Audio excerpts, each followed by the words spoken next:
Welcome to CEO.CA, the leading community for investors in junior resource and venture stocks. My name is Amrit Gill, and joining us today is Patrick Cruickshank, CEO and Director of 9 Mile Metals. Welcome to the show. Oh, it's good to be back. Well, let's get right into it.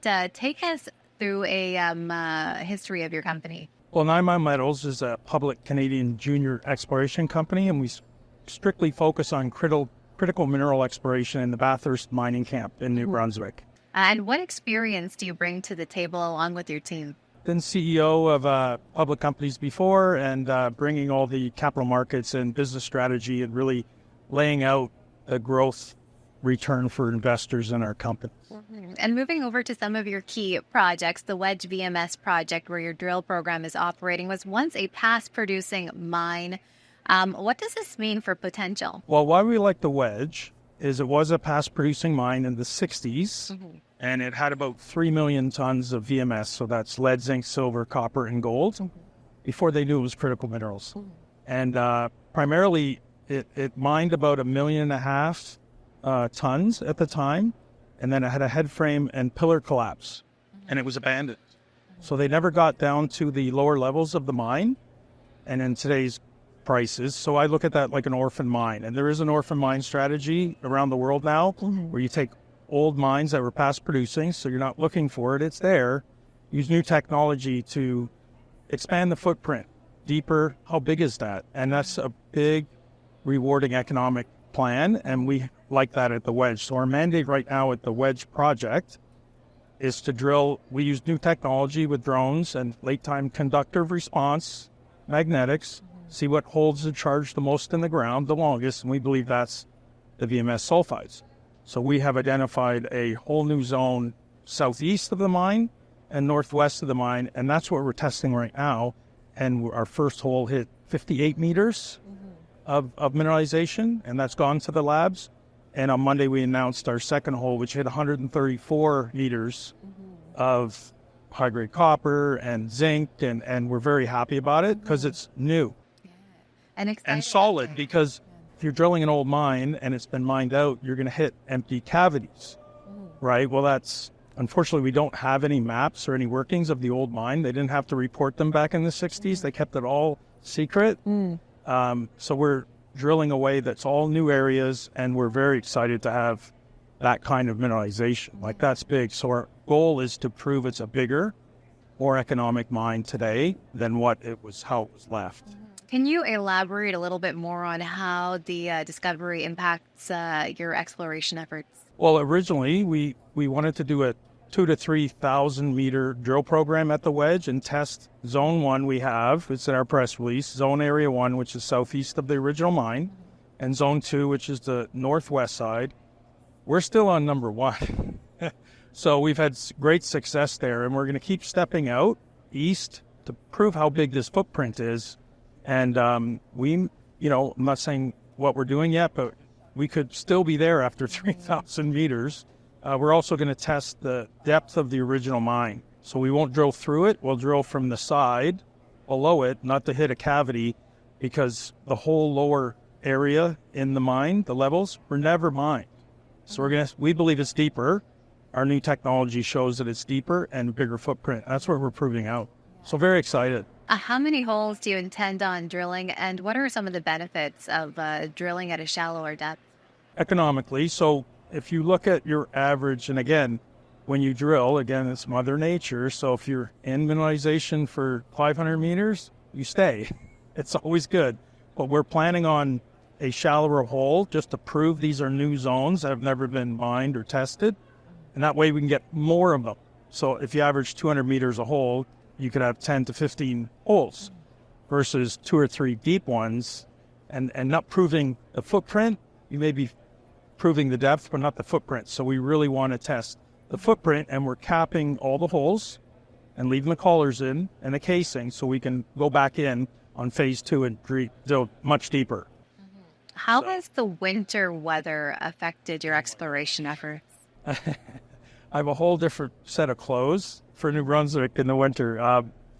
It was minus 20 last week out at the rig because it's elevation in the hills, so it's a lot of snow, always is, like up to 10 feet of snow. Where we're drilling now is the only target we can get to right now because of the winter with the drill rigs. So, we have other priority targets. We have a whole 3-year roadmap to drill and very excited. But right now, that's where we are. And we drilled a hole last fall in California Lake, and we had to cap it. We didn't get down to where we wanted to, and we'll re-get in there, but we can't get there physically.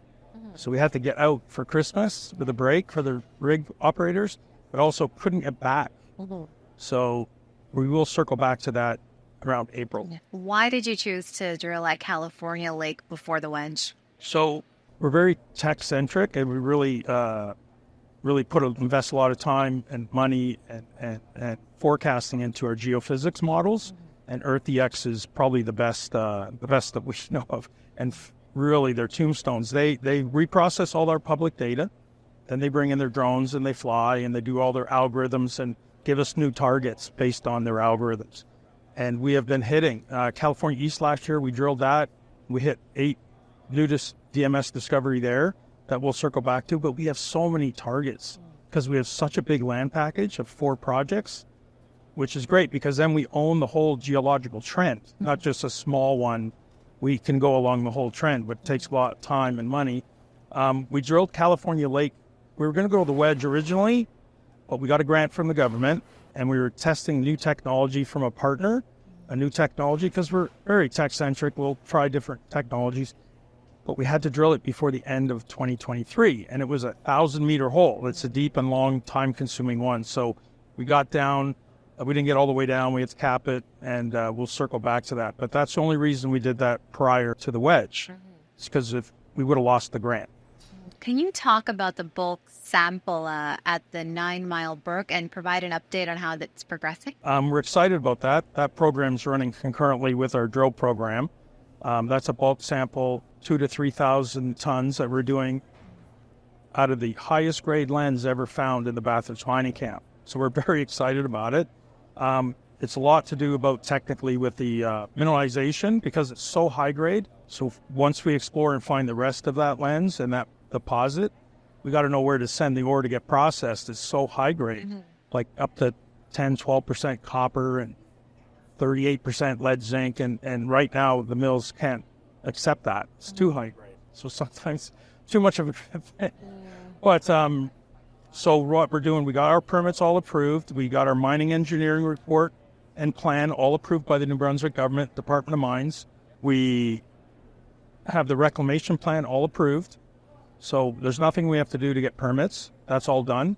What we're doing is we'll finish our drill program, and we're waiting for our engineering company to come back with, they work like a general contractor. They bring the excavation company because we have a very small footprint we want to do, almost because the deposits are vertical.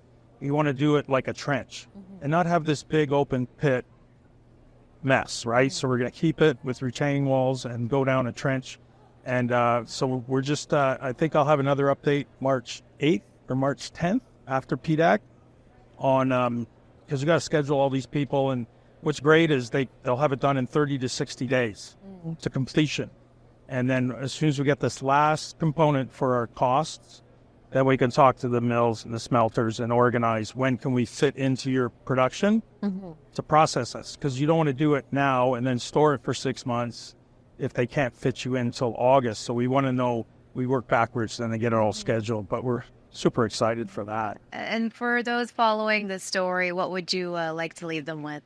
Well, on the Western portfolio, we're super aggressive with drill programs, and we put our money in the ground for our investors, and we're very excited because on all 3 of those programs, California Lake, the Wedge, and Canoe Landing, we have our targets identified, unique targets and new targets, and we are drilling them. And as you're seeing, our technology is working.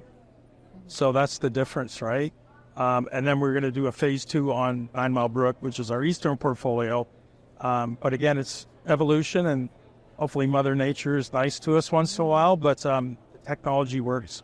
Those new drill holes are on our conductive red strong axes. And that's what's really exciting, because even on an old historic mine, our technology identified new extensions and we've hit them. And that's what these holes are producing. So we're not drilling the old mine, we're drilling new extensions. And again, that's what we've been doing for the last year. Yeah, a lot. I mean, they probably would wish we drill every week, but costs a lot of money, right? So yeah, well, stay tuned, and thank you so much for your time today. Appreciate it. it's good to be back. Thanks for inviting me again.